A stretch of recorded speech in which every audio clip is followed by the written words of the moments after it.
Assalamualaikum warahmatullahi wabarakatuh.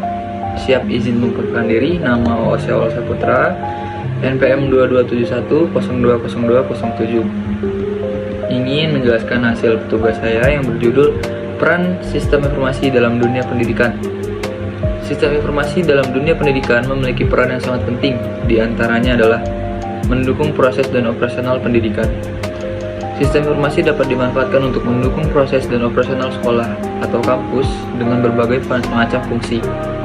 Dapat dicontohkan berbagai macam sistem informasi yang sering digunakan, diantaranya adalah e-learning untuk mendukung proses kegiatan pembelajaran, e-library untuk mendukung proses belajar dan mencari bahan ajar, Siakat untuk mendukung kegiatan akademik, SIMS untuk mendukung sistem manajemen yang ada di sekolah. Selanjutnya, mendukung proses pengambilan keputusan. Dengan sistem informasi dapat dikumpulkan sejumlah informasi dengan mudah, sehingga kepala sekolah atau pimpinan dapat mengambil sejumlah kebijakan penting. Sebagai contoh, pemanfaatan sistem informasi manajemen sekolah untuk membuat jadwal kegiatan pembelajaran sesuai dengan jumlah pengajar dan jumlah kelas yang tersedia. Dukungan strategis untuk keunggulan kompetitif. Kerawanan yang perlu diperhatikan.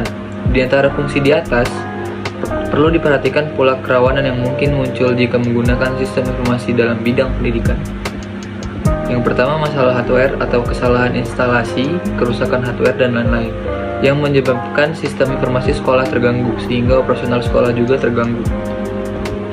Kerawanan software yang digunakan, misalnya adanya celah atau bug pada software yang memungkinkan disusupi oleh pihak luar.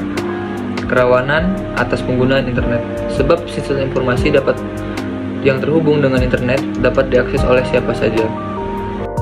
Selanjutnya, emerging teknologi.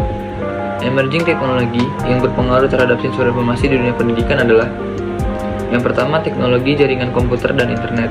Yang kedua, teknologi komputer client server. Untuk mengakses data yang dibutuhkan dapat dilakukan melalui komputer client dengan data terpusat yang tersimpan pada server. 3. Berbagai macam teknologi penyimpanan data. Teknologi RAID yang memungkinkan data terbackup ketika storage utama rusak. Yang 4, berbagai macam teknologi hardware input dan output komputer, sebagai contohnya barcode scanner, presensi sidik jari, teknologi RFID yang dapat dimanfaatkan di perpustakaan, dan lain-lain. 5. Integrasi komputer dan telekomunikasi, contohnya teknologi teleconferencing, chatting, dan lain-lain. 7. Cloud computing. Teknologi yang memiliki pengaruh besar adalah teknologi jaringan komputer dan internet. Sebab dengan adanya teknologi internet memungkinkan sistem informasi sekolah diakses di mana saja dan kapan saja selama terjangkau oleh jaringan internet. Jadi selagi kita dimanapun ada jaringan internet, kita masih bisa mengaksesnya. Internet sebagai sumber bahan ajar guru dan sumber belajar mahasiswa. Dengan adanya jaringan internet akan mempermudah kegiatan belajar mengajar, memudahkan komunikasi antar siswa. Apakah sistem informasi harus menggunakan komputer? Penerapan sistem informasi memang tidak harus menggunakan komputer ya teman-teman. Namun tentu saja memiliki keterbatasan, antara lain masalah akurasi, efektivitas, dan efisiensi dalam pengelolaan data pada sistem informasi. Pada prinsipnya, sistem informasi yang baik memiliki prinsip menghemat waktu, biaya, peningkatan efektivitas, pengembangan teknologi, dan pengembangan personil. Jika tanpa komputer, prinsip tersebut dapat dilaksanakan, maka tidak perlu menggunakan perangkat komputer.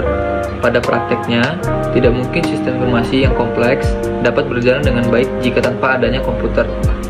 Sistem informasi yang akurat dan efektif dalam kenyataannya selalu berhubungan dengan istilah computer based atau pengelolaan informasi yang berbasis pada komputer. Baik, sekian dari hasil tugas saya. Saya mohon maaf jika ada salah kata. Saya akhiri, wassalamualaikum warahmatullahi wabarakatuh.